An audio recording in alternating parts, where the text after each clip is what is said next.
And we're live. Excellent. We're back. Can you believe it? We're back. Unbelievable. Just one of those things. Ah. Oh my word, I cannot believe it. This has been so crazy. Just, I don't know. It's one of those things, ladies and gentlemen. My kid is having a snow day right now. And here we are. Lucky you. Oh my. I gotcha.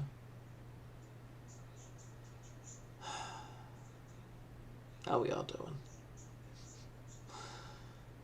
My wife decided a very long time ago, when we first got married, that on a snow day, she would make special homemade pancakes. And it's always something that I looked forward to. And she still does it, you know, because my kid had a snow day today. But I was actually asking, another teacher, I said, do you think that Barnegat will ever have a snow day again? And they're like, I don't know. I don't think so. And I thought to myself, how sad. How sad is that? Isn't that the saddest thing in the world? Anyway, here we are, back in the saddle. Back at home. Well, yes, we're back at my home setup, as you can see. I mean, I got a little thing right there, but this light right here, I didn't charge this last night. I really should charge that. It's a little dim, like my soul. That was deep and depressing. Anyway, here we are. So, my intent for today is not to keep you guys for an extremely long time. My goal for today is to hit upon a few key pieces of information in regards to solving radical equations. There is something in this solving of radical equations that is going to be very important, very huge, very big, to say the least. And the benefit that you guys have, actually, bring this up here, the benefit that you guys have of me being at home is that I can easily transition from the top down, to this. And you can see exactly what I'm typing. I could go website, I could go wide shot, I could go top down, I could go back in 5 minutes. And I'm back because it's not 5 minutes. Anyway. I don't know if my coffee's kicked in yet. But that's where we're at. So, I can see the chat right there. I would like to get started. So if you would, ladies and gentlemen, if you do not already have them out, I'm going to need those notebooks out and open. I am going to be posting in the Google Classroom a PDF that we are going to be working off of. This is just in case you're unable to see everything that I am writing, which hopefully today you should be fine with that. But I've posted in the Google Classroom a PDF of the problems that I would like to work on today. And boom, that's that PDF right there. Those are the problems. Again, I'm not going to show them to you on this worksheet. You have a copy of this worksheet now if you go into that live stream. So where is the other window that I wanted? Okay, so I go to that window, and I go to that. No, I didn't want that window. But then that window.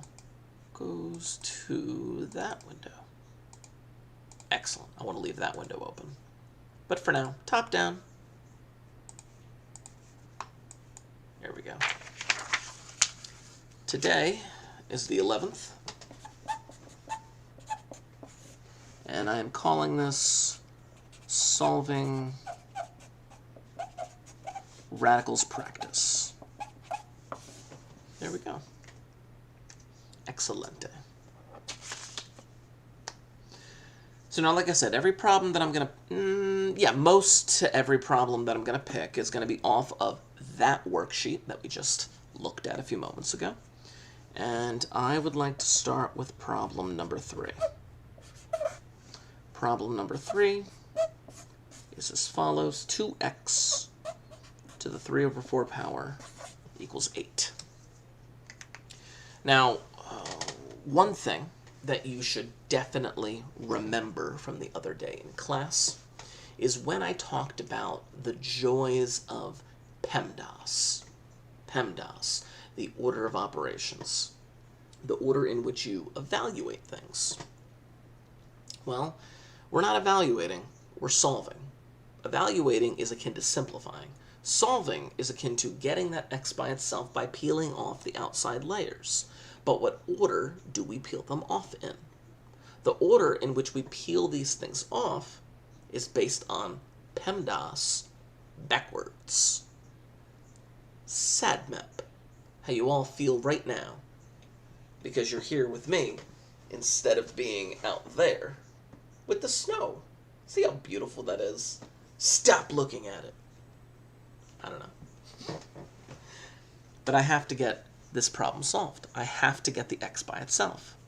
Now, the biggest mistake that I have seen people make in regards to this problem is I have seen people say, okay, Mr. Murphy, we'll play a little silly game.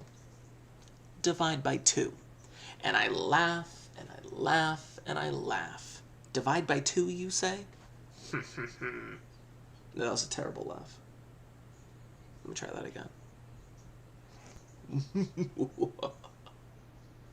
I'm working with a vocal coach. You can't divide by 2. SADMEP. You take care of any outside addition subtraction first. Yes, Mr. Markey, there's no addition subtraction. Okay, then you take care of any outside multiplication division. But look, the 2. According to SADMEP, when do you take care of parentheses? Well, I guess you take care of them last. That's right. Anything inside of the parentheses, you have to take care of last. So, I can't touch that 2 yet. Instead, I have to take care of that 3/4 exponent. Based on what we did last class, I am going to get rid of it by raising that side of the problem to the 4/3 power. Because what we learned in terms of our exponent properties was that when you do power to a power, you have to multiply those 2 exponents together. And when you multiply those 2 exponents together, well, they cancel each other out, leaving you with a 1. Oh, that's cool. But whatever you do to one side, you have to do to the other. Keep it balanced. Okay. On the left side, they cancel, leaving you with a 2x. On the right side, wait a minute. Mr. Markey, in our notes on Tuesday, you included something. You included something with a star. And I'm like, what? I did? Yeah, I did. Hey, I did. What did that star say? Well, that star was indicating whether or not you needed to add a plus or minus to the problem. Now, you cannot just add a plus or minus because you wanted to. You can only add a plus or minus. What is this? You can only add a plus or minus. Sorry, I'm reading a message right here. Okay, I'll have to get back to that person later. But you can only add a plus or minus under certain circumstances. Well, what circumstances? According to the star, you can only add it if you introduce an even root to the problem. Okay, hold on. Ms. Markey, it looks like we introduced something to the problem. Yes, you did. You did introduce something to the problem. You introduced it You introduced a 4/3 power. Mr. Markey, I think we introduced an even root. Did you now? You definitely introduced a root. Power over root. You definitely introduced a root. But since this is power over root, you introduced a third root to the problem. You introduced an odd root, meaning you don't need a plus or minus. Only include the plus or minus if you meet those qualifications of you introducing it to the problem and that root being even. So, I just have to evaluate 8 to the 4/3 power. So how am I going to do this? I'm going to convert it. I'm going to convert it to the third root of 8, because it was the third root, to the 4th power. I have to evaluate that. And we will, and we can. Of course, calculators can get a lot of this stuff done for us. Let's see if we can't do it piece by piece ourselves. The third root of 8. So if the original exponent was 4/3. Ah, good question. In fact, which one do I have it on? I don't have an example here right now. I'll have to. I did show an example of it last class, but Kelsey, the long and short of it is yes. I'll put a little note over here. Here we go. So this is just a little side note example. I'm not putting it into my notes. I'm putting it on a little post-it piece of paper just because I find it very important. But if it was like x to the 4/3 power equals like, I don't know, 81 or some junk like that, right? Then you would have to raise both sides to the 3/4 power. And yes, as a result, because you introduced an even root, you would also have to include a plus or minus. Yes, the long and short of it is yes. Let's move this out of the way. There we go. But here we don't. Third root of 8 is 2. 2 times 2 times 2. 2 to the 4th power, 16. 2 times 2 times 2 times 2. 2x equals 16, and now you're back to like an Algebra 1 problem. X equals 8. Here we go.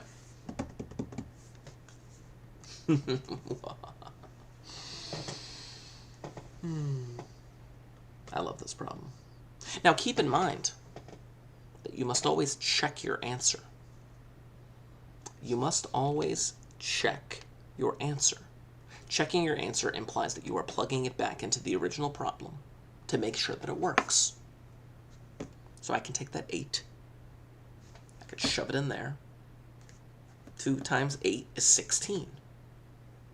And then you would have to evaluate 16 to the 3/4 power, where the 4th root of 16 is 2, and 2 to the 3rd power is 8. It works. Now notice that I didn't write anything down when I checked my answer. I didn't write anything down. I just simply kind of mentally plugged it in, made sure that it worked. And it does. And it's wonderful. High fives all around. Let's try another one. there's my paper. Come here, you. This problem, again, off of that worksheet, is number 18. I'm going to be jumping around that worksheet a lot. 5 minus the square root of 2x plus 1 equals 3. Okay. I'm looking at this problem. I got to get x by itself. There are several things preventing me from getting x by itself. There's the 2x plus 1, or the 2 and the 1, I should say there. The square root. There's a minus sign and a 5. Let's focus on SADMAP. Parentheses go last.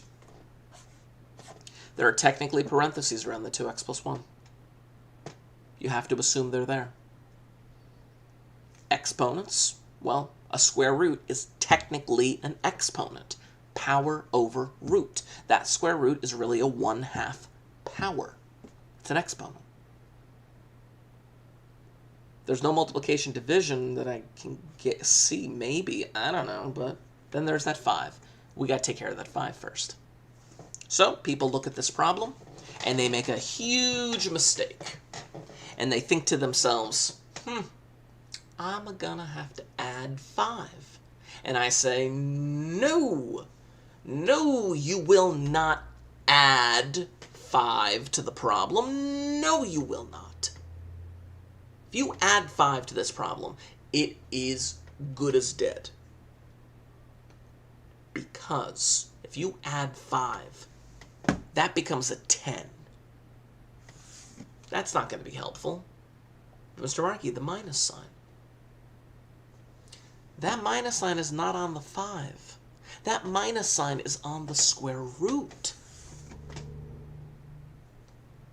You have to subtract 5. You have to subtract 5 to get this problem started. That negative sign will still be there on the square root. But since that 5 is positive, this is the resulting step that you have. You have to subtract 5. Next, after taking care of addition subtraction in SADMAP, you deal with multiplication division. I don't see any multiplication division. Yes, there is. There is multiplication division, and it's right here. That's a -1 being multiplied by the square root. I got to get rid of that thing by dividing. You take care of outside addition subtraction, then you take care of outside multiplication division. By doing that, you are left with still the square root of 2x plus 1, but now it is equal to +2. Okay, SADMAP. SA, subtraction addition. DM, division multiplication. E, exponents. Well, a square root is an exponent. How does one get rid of a square root? You square it. Whatever you do to one side, you have to do to the other. If I square both sides, that square root on the left will go away, leaving me with 2x plus 1. Now it is equal to 4. This progression, addition, subtraction first, multiplication, division second, exponents third. Finally, we are within the parentheses. The parentheses we have gotten to. They are the outside layer now. Now we can work on what's inside of the parentheses. And now it's a pre-algebra type problem, where all you would have to do is subtract 1 and divide by 2. If I subtracted 1 and divided by 2, I I would get my answer of 1.5. Of course, it is important to check your answer, to take that 1.5 and shove it back into the original. 2 times 1.5, that's 3. Plus 1 is 4. Square root of 4 is 2. 5 minus 2 is 3. It works. This is the progression. Now, like I said, there are certain rules and caveats that you have to follow. If you introduce an even root to the problem, then yes, you do have to include a plus or minus. But if you don't introduce an even root, then you don't have to worry about that. I would like to give you an opportunity to try 2 problems on your own. I'm going to give you approximately 5 minutes to get this done. And then I will come back and review these problems with you. The 2 problems in question are number 9 and number 17 from the worksheet that I posted into the Google Classroom this morning. I want you to write these into your notes. I want you to take your time with them. And I want you to know whether or not you are able to do these problems. So, I'm going to click the be back in 5 minutes thing. You are going to work on these problems. We'll reconvene at that time. Go.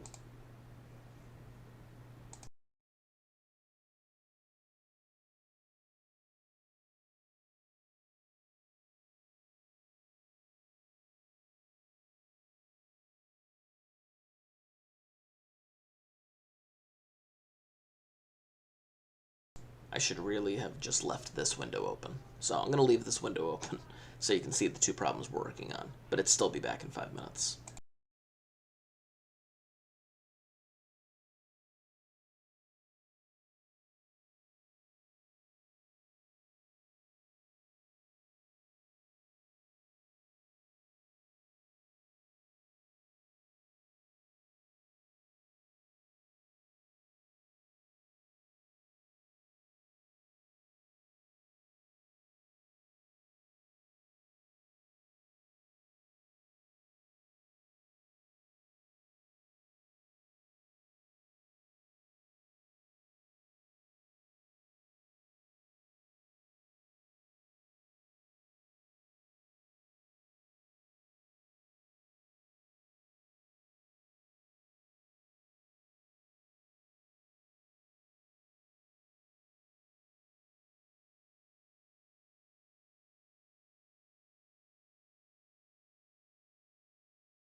Okay.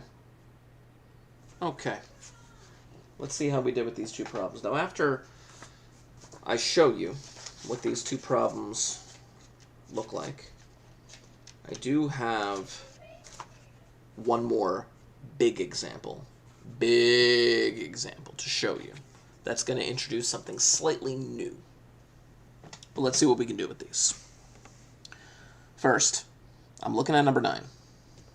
First thing I got to do is get rid of that plus 3. I can't touch the parentheses just yet. I have to peel off the outside layers. You have to deal with addition subtraction first.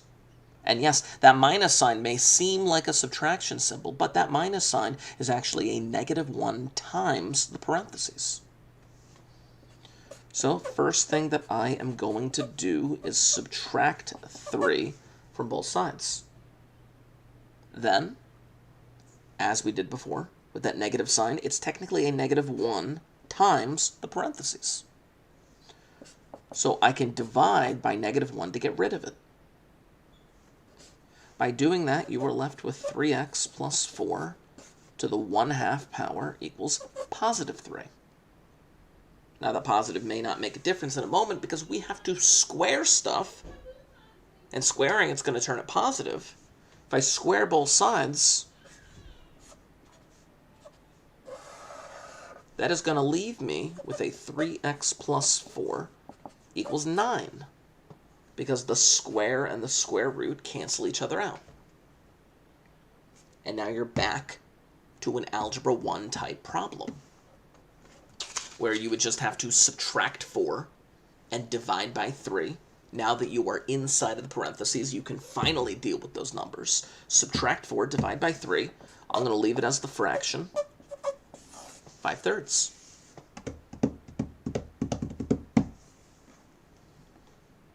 This problem is almost exactly the same thing. That 2 is being multiplied. I can't touch it just yet. That 1 minus 3x I can't touch because there are parentheses that you have to assume are there. I got to subtract 4. So if I subtract 4 to start this problem, that's where I end up, 6 minus 4. I'm going to divide by 2. Because the third root falls under exponents, and I can't touch exponents until I take care of outside multiplication division. So I got to divide by 2 here. I'm left with the third root of 1 minus 3x equals 1. Now I got to get rid of that cube root. And I get rid of that cube root by cubing both sides, raising it to the reciprocal exponent. Notice right here, the reciprocal exponent. Third root is actually a 1/3 power, the reciprocal exponent. 1 cubed, don't make the mistake of making it a 3. 1 cubed is just 1. It's 1 times 1 times 1. It's just 1. Leaving us with 1 minus 3x equals 1. Again, be careful, because I've seen people do everything correct up to this point, and I've seen them screw up this last couple of steps. Now that you are finally inside of those parentheses, subtract 1, then divide by -3. Answer is 0, which is like, what the heck? 0, that doesn't mean, well, 0 is a number. 0 works. I like this problem. How much I got left there? Ooh, good, 11%. I gotta plug this sucker in. There we go. That works for me. I use my phone as a webcam, and it was dying. I had to plug it in.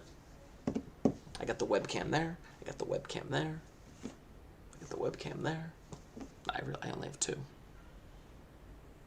Anyway, back to this.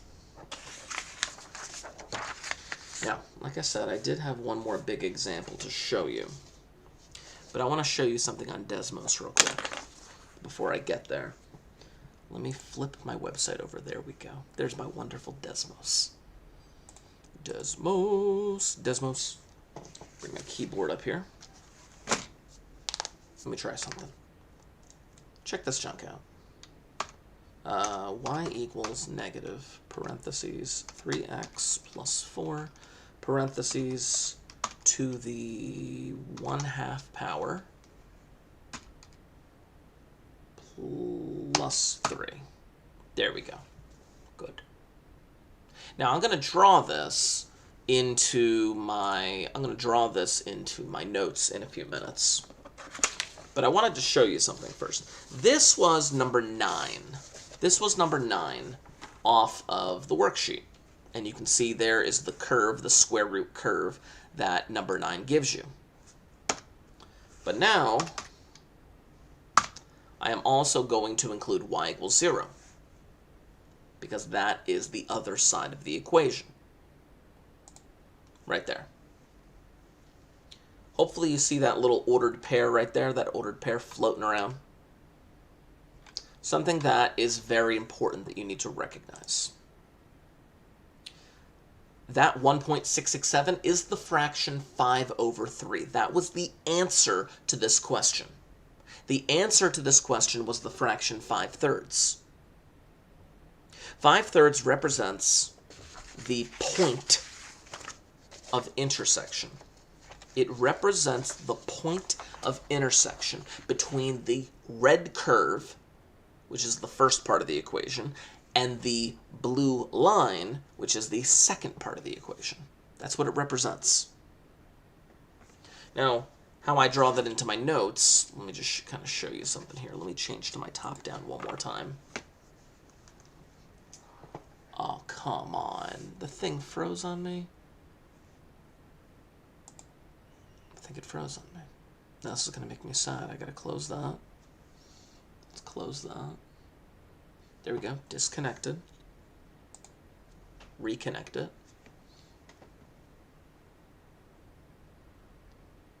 Reconnected. There we go. Technology. I hate technology so much. But I'm back to my top down. That's my point. Oh, my word. Okay. Now that I'm on my top down, let me bring up this piece of paper and show you exactly what the heck we just did. Visually speaking, I drew something like this. It was this weird looking curve, and I'm going to have you just kind of draw that, you know. And let's just say that the line that we were dealing with, let's just say the line was right here.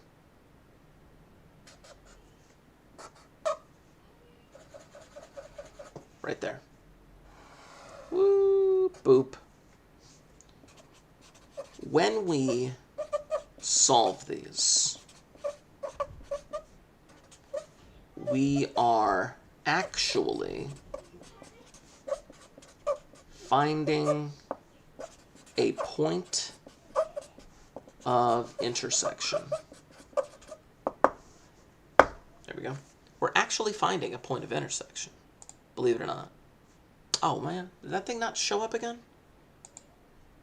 Ugh. Hold on.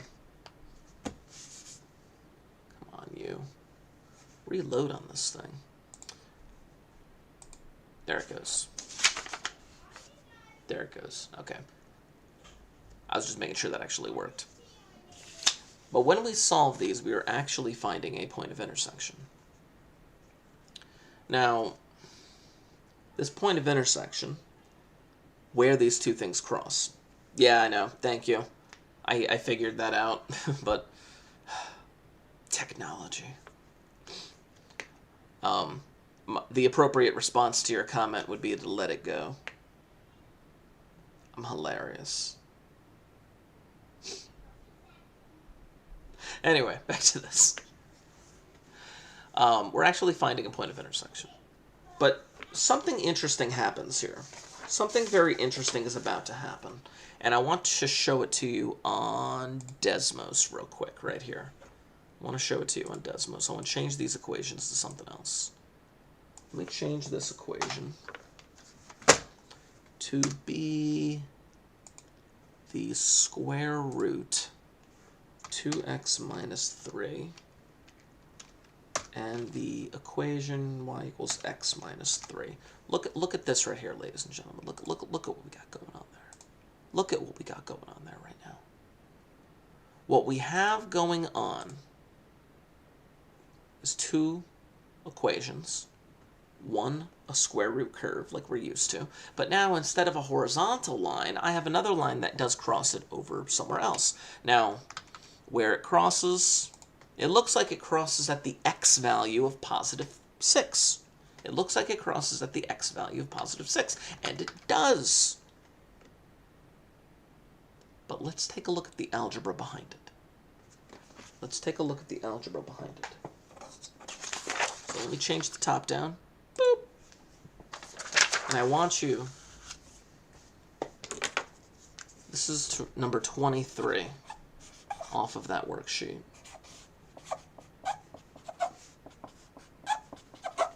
This is the biggest example that you will see today. This is the most important example that you will see today. Probably in your lifetimes. I don't know, I don't care. Now with this problem, it would be wonderful if we could just begin solving for x. However, the issue that we have is, well, we got these multiple x's going on. Oh, sure, of course. Let me go back to that real quick. Right here, the diagram. When we solve these, we're actually finding a point of intersection. What we're actually finding, that is the actual solution that we're finding. I'm going to be building upon that statement right there. Okay, I hope that was enough time of me stalling. But now, I would love to do this, but we got an x on both sides of the equation. Oh no, an x on both sides of the equation. Okay. First, let's deal with what we can deal with. Let's get rid of the square root. Okay. I can get rid of that square root, Mr. Markey. I can do that quite easily. Because if you just square it, that square root goes away. Yes, it does. That square root goes away. But whatever you do to one side, you have to do to the other. That means that I must square this side as well. Oh no. Do you feel it? Do you feel this moment of dread washing over you? Mr. Markey, I feel that moment of dread every time I walk into your classroom. Good. Let's just see what happens here. On the left side of the problem,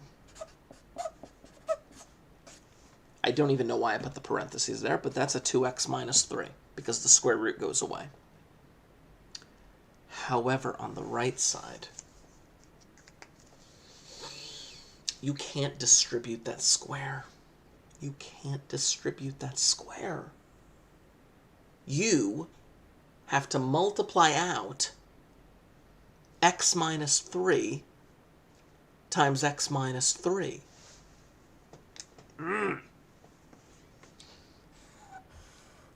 There are a number of ways to multiply out x minus 3 times x minus 3. In my humble opinion, what I just drew is the easiest way to do it. You can multiply out this box. Why can't we just distribute the square? Good question. There are certain rules that come into play as to when we can and can't distribute that square. One of the properties that I showed you guys back in the day was here, where you could distribute that square. You could. You are only allowed to distribute an exponent if the operations on the inside are multiplication or division. Let me repeat. You are only allowed to distribute the exponent if the operation on the inside is multiplication or division. That is the property that we learned at the beginning of this chapter. Or that we relearned, because supposedly you learned that back in Algebra 1. But here we have subtraction. I can't do it. I can't do it. In fact, if you tried to just distribute the square, you would end up with x squared plus 9, which is not correct, because in reality, it shouldn't be just x squared plus 9. It should be x squared minus 6x plus 9. That is what it should be. If you just distribute the square, you lose this extra term, and the whole problem falls apart. The whole thing. This is where we should be. Do you feel that feeling of dread just washing over you? Do you know where we are? Do you know what we've done? We are back in September, October, when we were first dealing with solving basic quadratics. We're back. We are back. This is a quadratic problem. This is a quadratic that I have to solve by either the quad formula or factoring. Yes. I love it so much. I love it so, so much. This is what you got. So, we need to solve this sucker. Okay. I gotta get one side equal to 0. I am gonna subtract the 2x.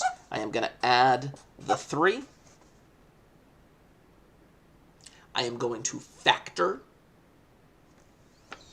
Again, using whatever method of factoring that you like. In this case, -6 and -2 work as magic numbers because they multiply to give you 12 and they add up to -8, leaving you with 2 answers. Wait a minute. Wait a minute. 2 answers. Why are there 2 answers? Oh, Mr. Markey was a quadratic. No. Why are there 2 answers when Desmos only shows me 1 answer? I wrote before that the answer that we are actually looking for is a point of intersection. It's actually a point of intersection. But there's only 1 point of intersection on that thing. What the heck is happening? Why is there a second answer? Where did that 2 come from? Urgh. I'm going to show you where that 2 came from. But first, let's check to make sure that we're correct. Again, I told you, this is the last big problem we're going to work on today. Let's take that 6, and let's plug it back into the original problem. Right there, it would be 2 times 6, which is 12, minus 3, which is 9. Square root of 9 is 3. This would be a 3 if you plugged in a 6. And this would be a 3 if you plugged in a 6. That works. It works. Let's try the 2. Plug in the 2 right here. 2 times 2 is 4. 4 minus 3 is 1. The square root of 1 is 1. Okay. I got 1 when I plugged a 2 in right here.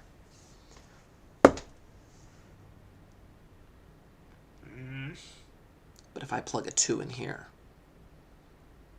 I get a -1. that's not good. You know what that means? Look very carefully.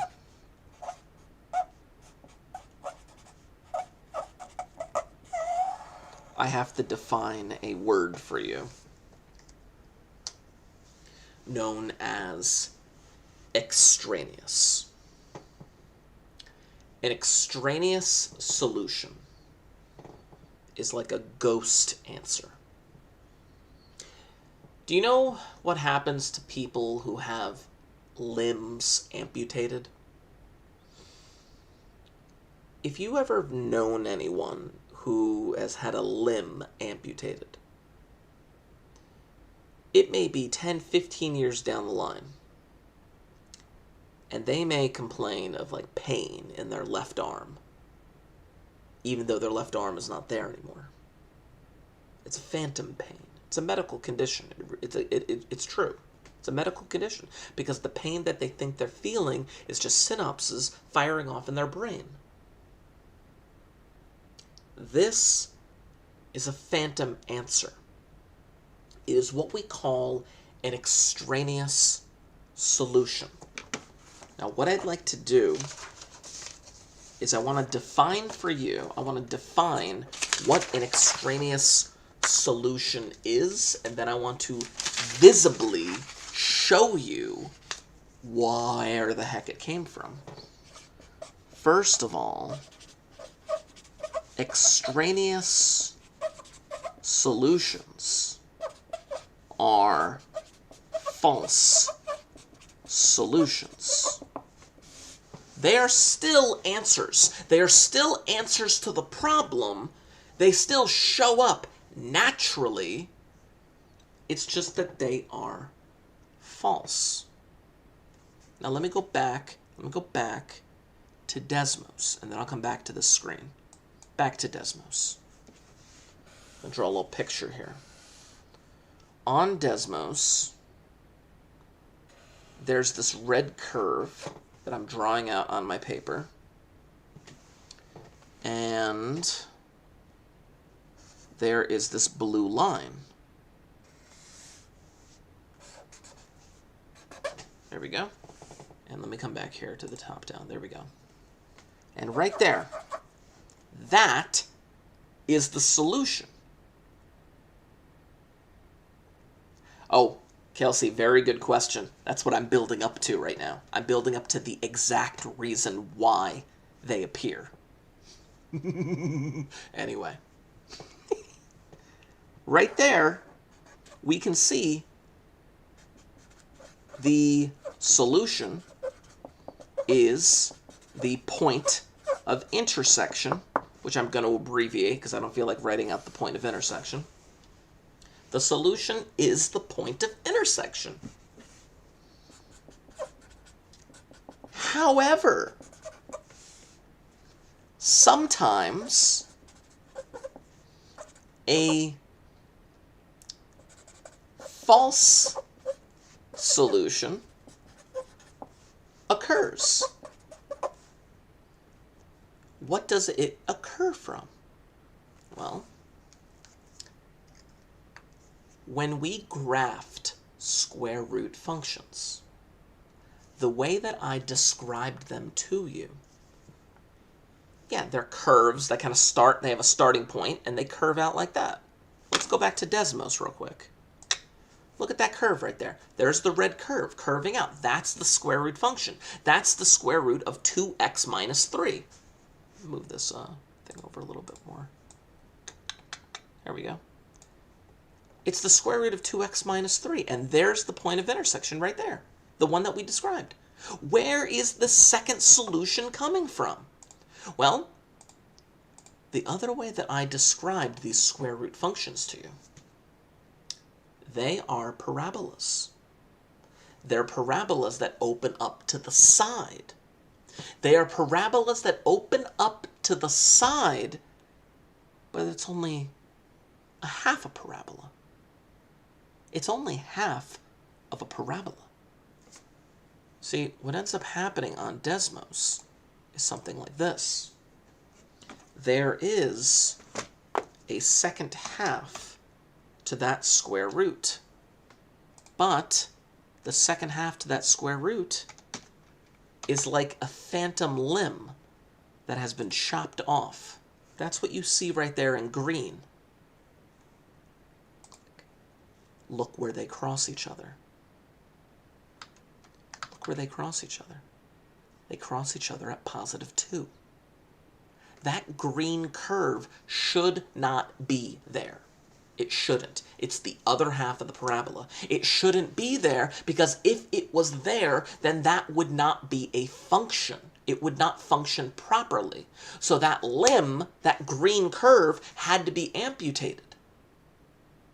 But the phantom solution still shows up. It still naturally shows up in the problem-solving process, as we just saw. It does. It's really messed up. Here, let me go back to top down. There it is. There it is showing up naturally. It's a false solution, so we label it as extraneous. We have to. We have to label it properly. It's an extraneous solution. Ms. Markey, how am I supposed to know if it's an extraneous solution? You plug it back in. And when you plug it back in and it ends up giving you something like 1 equals -1 or 3 equals -3 or whatever like that, then you know, oh snap, that's an extraneous solution. So the question that is being asked, so if the other half was present, the function wouldn't work. So the other side is amputated, but we still get the phantom solution. Yeah. Yeah. It's like that phantom pain. It's like you can have your left arm amputated, and then 10 years from now, your brain's like, hey, your left arm is hurting. Oh, wait, I don't have a left arm.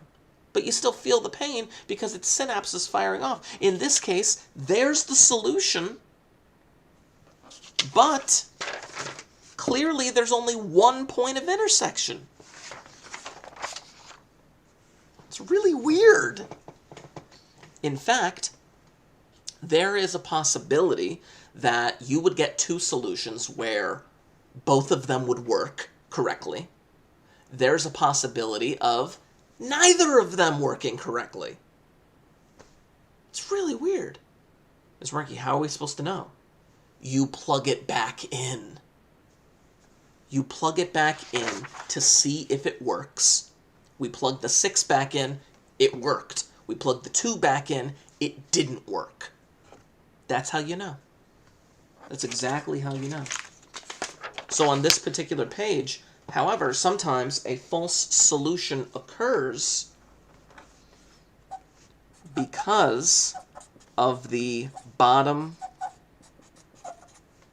half of the curve. And in this case, there's the phantom limb, and there, right there, is the extraneous solution.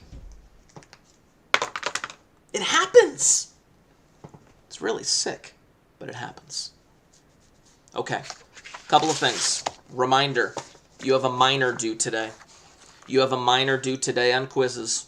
Make sure you are doing that. I had a ton of people in my 8A class who are like, oh, I forgot to do it. Even though I reminded you multiple times. Do it. You have 3 attempts. Do it. 3 attempts. I take the best score. Do it. Next, we are going to continue more with solving radicals next week, obviously. Monday, there's no school. So I should see you on Tuesday then. We'll figure that junk out. In the meantime, as long as you've got your quizzes done, as long as you don't have anything to do 4th period, I give you permission to go in the snow. I give you permission. I'm going to go eat a chocolate chip pancake. Because I ate breakfast like 6 hours ago. Anyway, everyone have a wonderful day. And I will see you next time. If you haven't left a comment in the chat, make sure you do. Bye-bye, bye-bye, everyone. Bye-bye, bye-bye. See you later. Bye-bye, bye-bye. This is me waving. Bye-bye, bye-bye.